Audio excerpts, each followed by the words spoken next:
So, ma'am, salamat po, ma'am. Simple message lang po.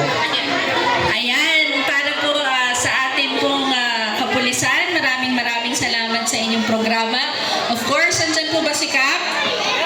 Kap! Ayan, si Weng po from Pasay Cooperative Development Office ng City Hall. Of course, in behalf of our Mayor Emmy Calixto Rubiano, Vice Mayor Ding Del Rosario, and of course, our Congressman Tony Calixto.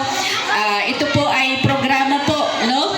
Na pinagsama-samang lakas ng kapulisan, ng kooperatiba, and of course, ang ating pong Pasay Public Market Multipurpose Cooperative. Palakpakan naman po natin. No?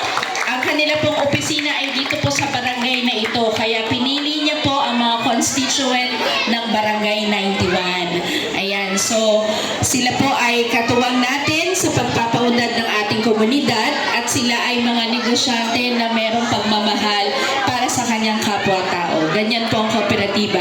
Muli, maraming salamat sa mga dumalo at hopefully ay siyahan po kayo sa serbisyong handog po ng iba't ibang ahensya. Maraming salamat po.